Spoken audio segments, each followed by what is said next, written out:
حضرت بشر آفی رحمت اللہ علیہ سے سارا زمانہ پیار کرتا تھا. بغداد کا ایک تاجر کہتا ہے مجھے نہیں بابا اچھا لگتا تھا. ہمارا اپنا اپنا ذہن ہے نا, ہم کہتے ہیں میں نے جدھر ساری دنیا جا رہی ہے وہاں نہیں جانا. کہتے ہیں کہ وہ بابا مجھے نہیں اچھا لگتا تھا, حالانکہ سارا بغداد عزت کرتا. کیوں نہیں اچھا لگتا تھا؟ کہتے ہیں اس لیے کہ بابا نہ صرف فرض مسجد میں پڑھتا تھا, باقی نماز گھر جا کے. تو میں کہتا تھا اتنا ولی ہے تو باقی بھی مسجد میں پڑھے. کہتے ایک دن میں نے کہا جسوسی کرنی ہے اس کی, جو کہ اسلام میں منع ہے. کہتے حضرت بشر آفی رحمۃ اللہ علیہ نے جمعے کے فرض پڑھے, فرض پڑھ کے نکل گئے دوڑ کے. فرماتے ہیں میں پیچھے ہو گیا. میں نے کہا آج میں نے سنتیں چھوڑ دی ہیں پر اس کا پتہ کرنا ہے, سنت نفل بعد میں پڑھوں گا. کہتے ہیں حضرت بشر آفی جلدی سے نا ایک کباب والی دکان پہ گئے, وہاں سے کباب خریدے. اور میں نے کہا بوڑھے کی عمر دیکھو اور اس کے ذائقے دیکھو, اس عمر میں بھی کباب کھائے گا. اوئے ہوئے, مولوی کو روٹی نے ستایا تھا اس لیے سنت اور نفل چھوڑ آیا ہے. کہتے ہیں تھوڑا سا وہ آگے بڑھے تو نان بھائی کی دکان سے نا نان خریدے. میں نے کہا دیکھو یار, دیکھو اس کے ذائقے, گرم نان کھائے گا. بہت سارے لوگ بغداد میں رات کی روٹی کھاتے پر یہ گرم کھاتا ہے. کہتے ہیں حضرت وہ نان اور کباب لے کے نا جنگل کی طرف مڑے تو میرے دل میں خیال آیا یار بڑا ہی اس آدمی کا عجیب ذہن ہے, یہ اب سبزے پہ بیٹھ کے یہاں موج کرے گا, کھائے پیے گا, اور سنت نفل چھوڑ دی. اللہ ہزاروں مرید ہیں. کہتے ہیں حضرت جنگل میں داخل ہوئے, تھوڑا سا سفر کیا تو کچی آبادی آ گئی. کچی آبادی, ایک کچے مکان کی ٹوٹا ہوا دروازہ, باہر سے کنڈی لگی. بغداد کے ننگے پاؤں چلنے والے ہزاروں مریدوں کے اس پیر نے کنڈی کھولی, اندر گئے. ایک فالج زدہ بابا جی بیٹھے. کہتے ہیں حضرت بشر آفی نے اپنی پگڑی کھولی اور اس آدمی کے منہ سے پانی نکل رہا تھا, رال ٹپک رہی تھی. کہتے ہیں پہلے اپنی پگڑی سے منہ صاف کیا, پھر پیالے سے پانی ڈال کے منہ دھویا, پھر حضرت اس کے ٹانگوں پہ کپڑا ڈال کے روٹی کا لقمہ توڑ کے اس کے منہ میں ڈال کے کہنے لگے بابا ناراض نہ ہونا, جمعے والے دن مجھے دیر ہو جاتی ہے, ابھی تو میں نے سنت اور نفل بھی پڑھنے ہیں, ناراض نہ ہونا مجھے دیر ہو جاتی ہے. کہتے ہیں وہ بابا رو پڑا اور کہنے لگا بشر یار 14 سال ہو گئے تو روز آتا ہے. 14 سال, یہ ایک صدی کا قصہ ہے, 2-4 برس کی بات نہیں.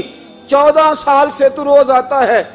میں پتہ نہیں کب تک لاش بنے پڑا رہوں گا, تو کب تک آئے گا؟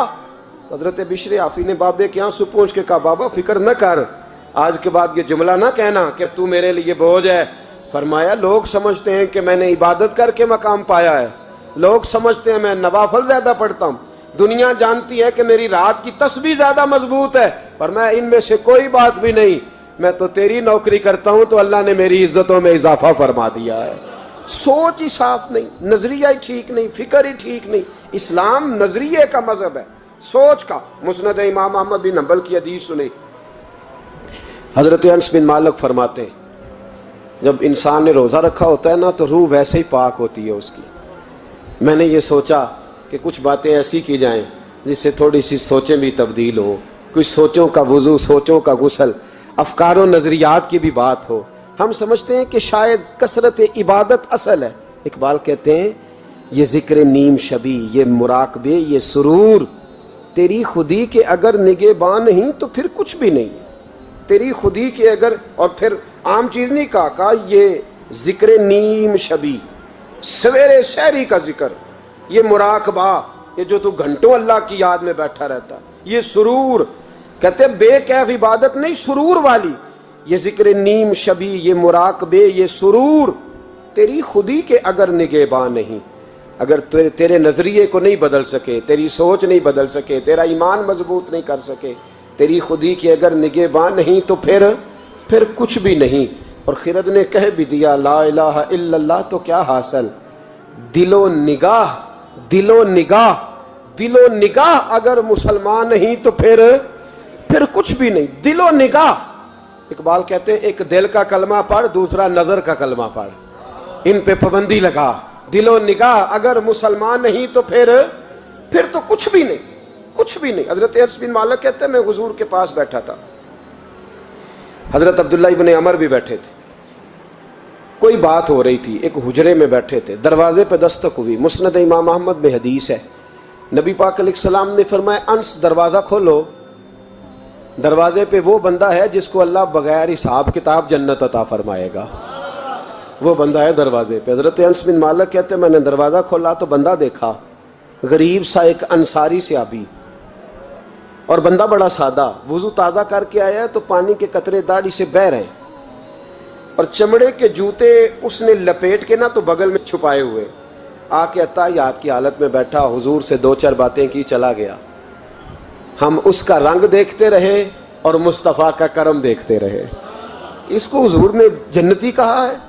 کہتے ہیں اگلے دن اسی ٹائم اسی وقت ہم حضور کے پاس بیٹھے تھے، پھر دروازے پہ دستک ہوئی، حضور نے فرمایا دروازہ کھولو، دروازے پہ وہ بندہ ہے جسے اللہ بغیر حساب کتاب جنت عطا فرمائے گا، بغیر حساب۔ کہتے ہیں دروازہ کھولا،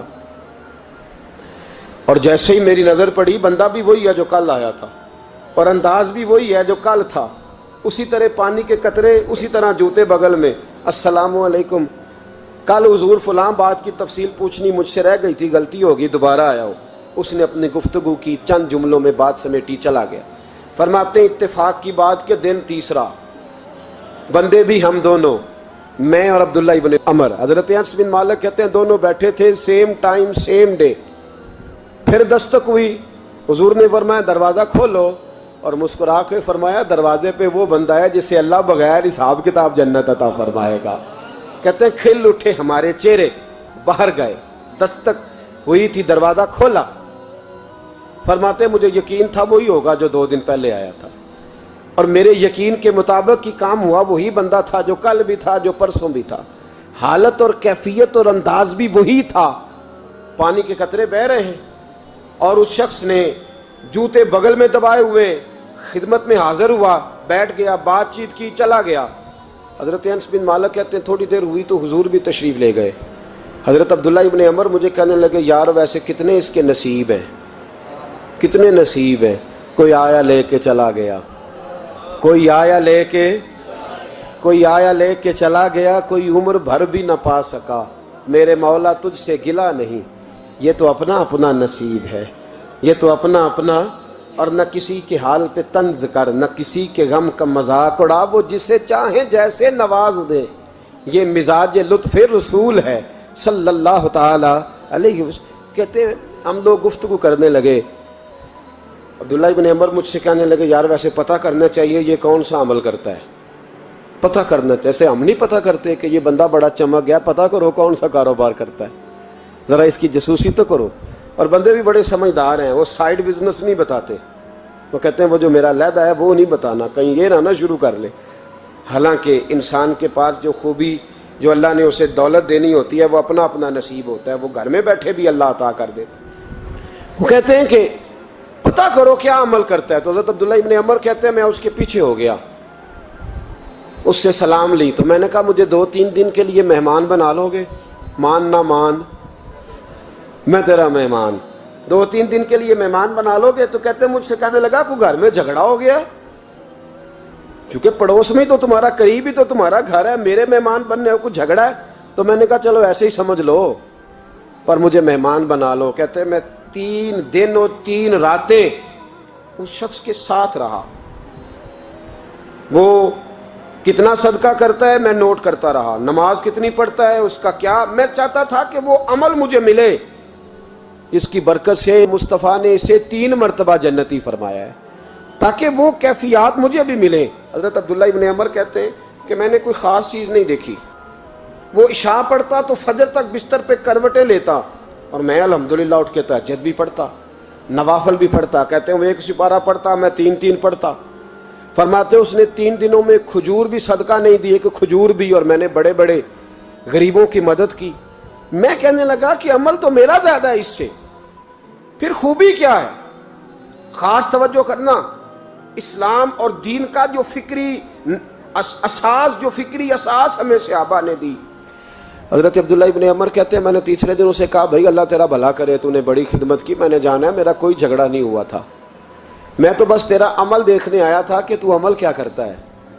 تو وہ صحابی کہتے ہیں مجھے کہنے لگے یار تو میرا عمل دیکھنے آیا تھا، مجھے بتا تو صحیح کیا نے، اور کیوں دیکھنے آیا میرا عمل، تجھے کیا ضرورت پڑی میری جاسوسی کی؟ تو کہتے ہیں مجھ سے جب اس نے سوال کیا تو میں نے اس کو کہا بھائی تو 3 دن آیا نا ہم بیٹھے ہوئے تھے؟